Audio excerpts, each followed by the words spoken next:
Hey, what's up guys? Chad here with the Reptile Rangers. Now we're at the Kernersville Reptile Zoo and Medical Center again today, and we're going to talk about common reptile problems, episode number 12.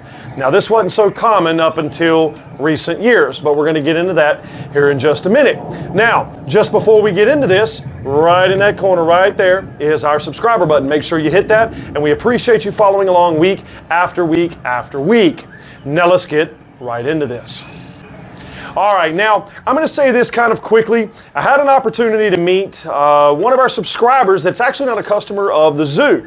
Like with any YouTube channel, anybody that has and does any kind of filming, you don't always obviously know who follows you. So it's really cool to be able to meet people that get excited about the animals, but also they're excited about meeting somebody that they watch. And so I got the opportunity to do that. It was awesome to be able to meet him, and I had a great time being able to talk to him for what little bit of time that I did. But anyways, now let's get right into this. Common reptile problems, episode number 12 is going to be the Nidovirus, okay? Also known as BPNV, ball python Nidovirus. Now, this come out in 2014. Now, the Nidovirus had probably been around somewhat before that, but scientifically speaking, we started delving and seeing it a lot more often and occurring and a regular occurrence starting in 2014, okay? Now, probably should have done a video on this quite a while back, because when Nidovirus first come out, and there's still some conjecture, I'm going to kind of put this conjecture to bed here in a few minutes as following along with me, but we're going to put some of this conjecture to bed. But Nidovirus is absolutely no joke, okay?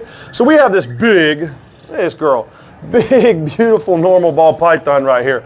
All right, so this chick right here is a ball python. The Nidovirus, essentially, let's break this down for the common tongue. The Nidovirus is essentially respiratory infection on steroids, okay?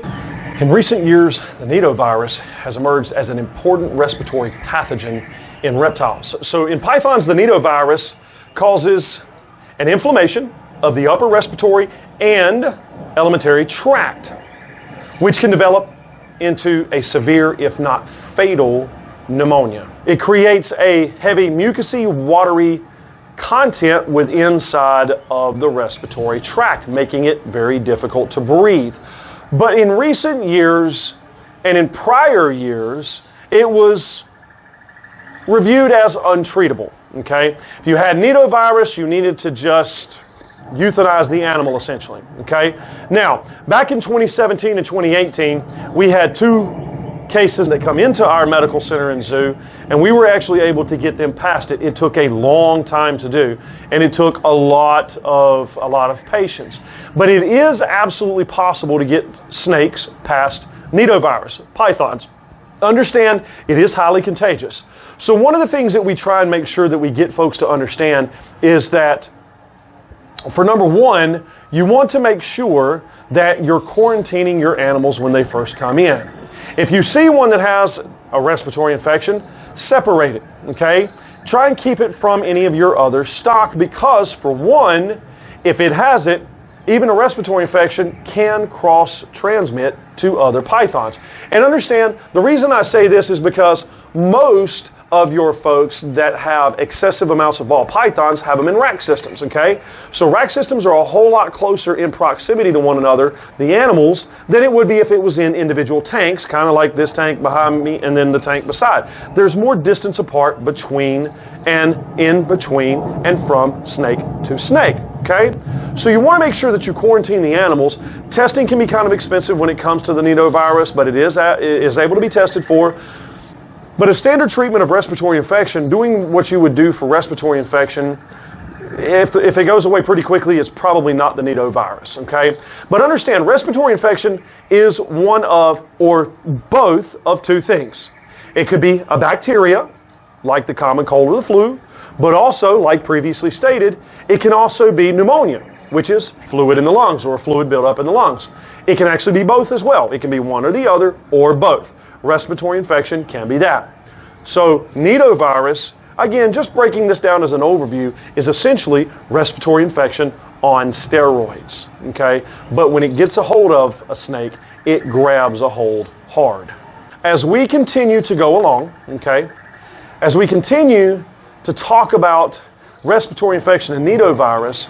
Nidovirus is very, very difficult to treat. And there is nothing that 100% is just guaranteed to be able to go, yep, you treat it with this and it's gone. You treat it with this and it cures it. There is nothing yet. There are promising treatments, but there's nothing that just you can standardly go to as just pulling it right off the shelf and saying, yep, here you go, this will treat the nidovirus. Like I said, back in 2017, 2018, we were actually successfully able to get 2 pythons beyond the nidovirus that had come into us with nidovirus. Now, it took us about 6 months to do. It took a lot of time and a lot of patience. So no, it's not necessarily an easy thing, and yes, absolutely, it can wipe out a collection of snakes if you don't know what you're looking for, or if you don't quarantine the animal as soon as you see something going wrong with it. So for those that are breeding, you need to be very, very, very careful, okay, that if you see something come along with that line, that you at least try and identify it, or at least if nothing else, you put it in a separate area to work on your treatment, whether at-home remedies that a lot of breeders use, or whether you're using a veterinary practice's antibiotic treatment. However, just making sure that you don't have issues inside of your collection, because the nidovirus can absolutely grab a hold and go running rampant through a collection very, very quickly. Okay? Now, it's a big, beautiful girl. Now, this is Chad here at the Kernersville Reptile Zoo and Medical Center and the storefront. We are the Reptile Rangers. We appreciate you coming along week after week after week. Make sure to write us in and let us know of other things you want us to film about. Make sure to check us out on the TikTok channel, also entitled Reptile Rangers, the Instagram page, the Kernersville Reptile Zoo. Feel free to come in and check us out here in the storefront. We have all the supplies, all the pets. We do it all the time. We're making lots and lots of new pet owners and enjoying different snakes, lizards, turtles, and tortoises, okay? Feel free and come check us out here at the zoo. Come see the king cobra and many of the other animals we have on exhibit. Now again, we appreciate you following along week after week after week. Our description will be right down there in the information below for those that need to get in touch with us. We'll either see you here at the zoo or we'll see you on the next episode. Later.